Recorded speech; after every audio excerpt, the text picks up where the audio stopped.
This session is mainly for the students of the MA first year, second year, and those who are going to complete in MPhil and PhD. And basically, economic opportunities in West Asia, those who are going to complete the MA, MPhil, and PhD from our center. What will be his future? Where they will settle? Of course, one of the field is there, that is the education, and the second field is the journalism, and the third field which are going to explore. I'm thankful to the Mr. Akram who has invited a lot of businessmen, those who are doing business in the West Asia. So maybe this is my initiative with the permission of our director, Professor Jamia to take the initiative for future betterment of our students. This is the main crux of this, I can say, roundtable discussion, I can say workshop, I can say seminar or conference. All the best. With these words, may first what I am trying to do this in this session, we will give some time to the speaker. There are 4 or 5 speakers. After that, the students are advised to take the questions from the speaker. Whatever the questions means related to your job opportunity, related to your future, because our students are the speaker, our students who are doing in their MA in international studies, international relation, West Asian studies, means the first part of the MA is the international relation, and the second part, what type of the relation between India and the West Asia. This is the second crux of our courses that is going on in the MA in the center. The first part is what type of relation, of course, theoretical part. Some know better than the theoretical part, and the second part is the practical one. That is what type of relation will be. Relation means only not to export the rice and the spices from here to there, but other parts of the thing. For example, I will give you one example. When I was going, first time when I have visited to Baghdad, what I have seen, we have landed in the Jordan. From Jordan to the Baghdad, we have gone by road. And what I have seen, the interesting things. What I have seen there, the driver of the car put his car on the petrol pump and he has taken the pipe, put his entire petrol in the car and away, no money. He has not, then I asked the driver, what is going on? Car said, it is free in the Iraq. I was very shocked. It is free in the Iraq. You may put the petrol in the car. And this, I have seen this gesture. It's a good. Why not with these all the things to be converted into business? This is the main crux of our this workshop. Okay, sir, how many students will take benefits from this workshop? It's an initiative by the Akram Khan in cooperation with the Center for West Asian Studies.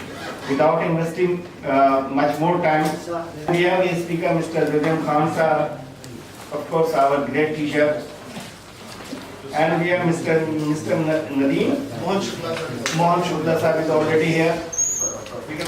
We can start. Let me start from the professor. Professor William Khan sir. I am really delighted to be here and to participate in this seminar. I don't call it seminar that way. It is more intimate in terms of exchange and in terms of sitting together and talking about certain things which are relevant to all of us. I may take a clue from Professor Javed, who said that opportunities in West Asia is one story. But what about opportunities for West Asians in India? Because unless my PhD thesis, that was 45 years back, I worked on interstate relations in East Africa, and I know interstate relations cannot be unilateral, cannot be one-sided, cannot be one way. It has to be both ways. So I was looking into the situation, that how far India is really relevant to West Asia. One part of this story is that you have got statistical data on trade, on investment, on mobility of people, on diaspora, on remittances, and so on and so forth. I'm not worried about that part, because that part is looked into by many speakers and by many people, and all those students who are working in this area, they are aware of all these facts. So my concern at the moment is that how far India is going to be relevant to West Asia. West Asia, in other words, means the Muslim world. And Muslim world is going to face a new challenge in near future. What is that? That is a new geographical allocations of the states in after 2023. Because after the defeat of the federal powers, where Turkey was also participating with them, the Allied powers imposed a treaty on them and restricted Turkey not to utilize its natural resources, not to have got its oil, not to drill its oil, not to allow any voyages coming through the waterways and so on. And Turkey was made crippled. And in my graduation days, Turkey was supposed to be a sick man of Europe. I don't know whether it is still continues. We teach in the classrooms Turkey as the sick person of sick country of Europe. Now, this was first phase of the whole situation. Now, that treaty is going to end in 2023. 2024, Khilafat was abolished. Ottoman Empire was dismembered, and nearly 40 countries were created out of that.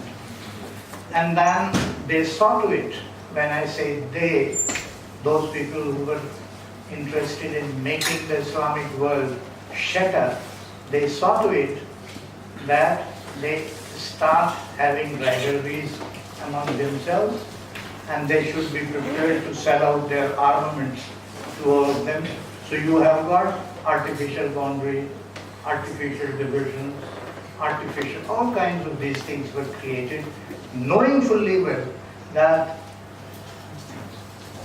blood relations, history, affinities, loyalties, they are sometimes at the crossroads. And when they are at the crossroads, then the dominant one will dictate the action. And that is why you have seen that all through this period, nearly for 100 years, the whole region of West Asia has been hit badly. The most important factor was in early 70s, when this oil thing was explored. And it added fuel to the fire. Because now they have got a very acute and specific interest, economic interest in them. They wanted to drill that out and get the benefit. I read somewhere, I don't remember the source, but nearly 90% of the proceeds of petroleum had to go to these people, to the Western world. And the people who were having this, they were given only that much amount of money. I'm not very happy with the West Asian countries, the way they behaved with their resources. They also miserably failed in understanding as to how to have good nation building. The health, the education, the other things, the technology, all of that actually. I sometimes see various programs on this, Twitter and so on and so forth, and you see these people are busy in having feasts, in having all kinds of rubbish kind of things, wasting their time and money. Anyway, I'm not going into that part. They understand things better. What I'm trying to point out that now a situation is that maybe that treaty is coming to an end in 2023. And 2023 may be the beginning of a new geography of the Islamic world. I may tell you, I have studied the movements of Erdogan, the Turkish head of the state. He is committed to this kind of a thing, that he will have a redrafting of many, many things. I don't know what happens, because he is fighting against those forces which are not innocent and which have got a lot of resources in terms of understanding, research and so on. Another factor that attracts my attention is that Islamic world, particularly West Asia, they have not opted for academic excellence, for education, for research, for all of this. Only traditional kind of thing, the universities are there, and if they want modern education to be given to their students, they will give a scholarship and send them to America. And America has got a dual system of education, where they have got a separate set for these students. And they are given all kinds of facilities, and these facilities are very dear to all of them, as you know. So when they come back, their intellectual level is not very, very high. Still, I hope if they would have come to India, they must have got better opportunity to interact and so on, rather than going to America. Anyway, so that may be my prejudice, I don't know. But the situation is that now a new world may come up. New kind of situation, new kind of geography may be created. And if that is created, that will be a big challenge to the students of West Asia to understand the nuances, because that will be the real challenge. And there, I suppose, India can be of little relevance to this whole region. Astonishing, the Indian Muslims are put in a situation of disadvantage in many, many ways. For instance, I may tell you, OIC. OIC does not have any concern for Indian Muslims, and they are numbering nearly 200 million. 200 million Muslims are neglected by OIC, and India is not being given any kind of concession or membership and so on. I think Indian Muslims must come forward, and they should try to impress upon them that if Pakistan wants us to be out, you keep us out. For how long? Because if you want that these concessions must come to us, we should. You don't know actually. There are lots of organizations, Rabta Islam, IDB, all kinds of these organizations which work for Muslims and amelioration of condition of Muslims. They don't come to us. Why? Because we are not a member of OIC. So I think all those who are here, we are not getting our share in any form. And that's why I say creation of Pakistan was disastrous to Indian Muslims. And it has worked against us all through. We should be very conscious of this fact. And if we are conscious of this fact, we can start having strategies accordingly. So India can give them opportunities. They have started. The West Asia has started taking little advantage of this, because in Bangalore, UAE has started some ventures of investment. The first area where India is willing, rather anxiously willing, to invite investors. They have money, they can invest. So, the manpower from India, the resources from India, the engineers from India, capital from that country, managers from that country, in collaboration with India, will give a good scenario of investment in India. And if this investment comes in, then understanding increases. You have got mutual give and take kind of relationship. Nowadays, we go to Saudi Arabia in a very different mode, with a different psychology. And they treat us halfway the slave of that region and that place. We should try to understand that we are very, very honorable citizen of a very, very honorable country. That is, India has got its own image in terms of everything, in terms of manpower, in terms of culture, in terms of cuisine, customs and so on. So, the first thing is that investment opportunities must be studied by these students, not of West Asia alone, but of India as well, so that West Asia should be invited, should be given a picture of India that look, these are the economic regions, these are the geographical regions where West Asian capital can be invested. And they are really interested, because I know for sure that the people who are investors from these regions, they are going to Malaysia, they are going to Indonesia and Maldives and so on.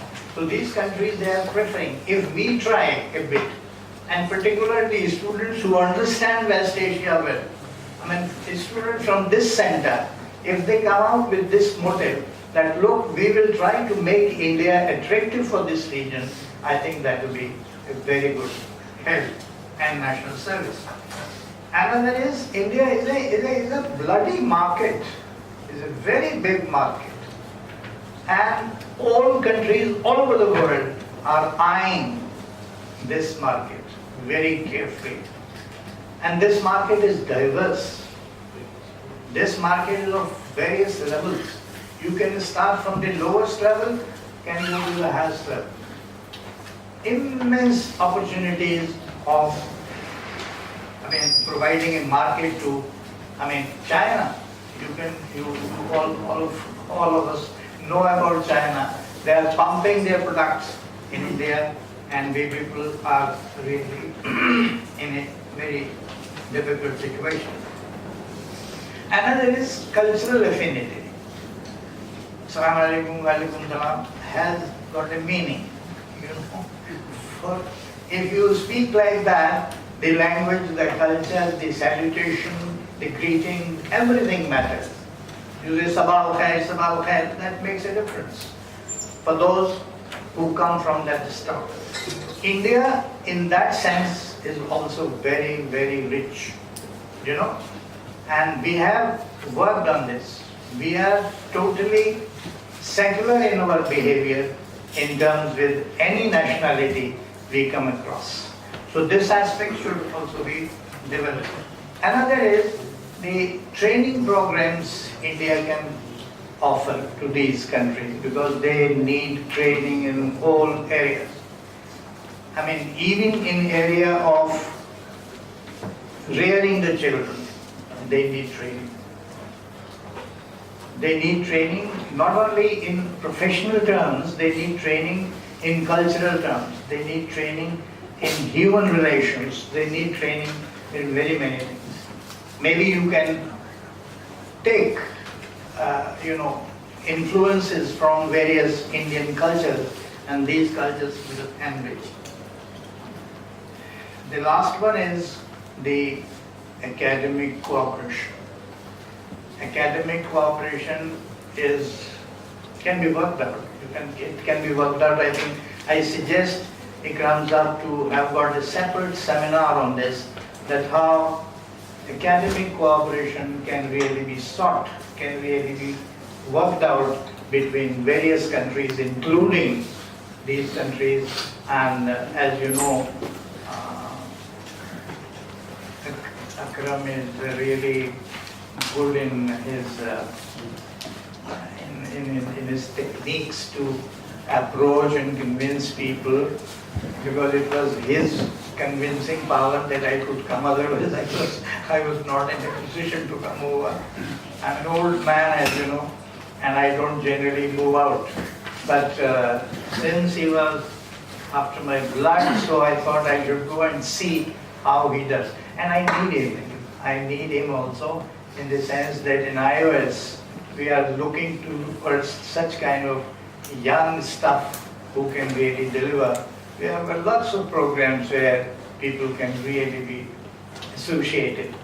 I admire your efforts, and I request all of you to just look into various activities of Institute of Objective Studies by looking into our website and see how far you can collaborate with us, how far you can come forward and share in our experiences.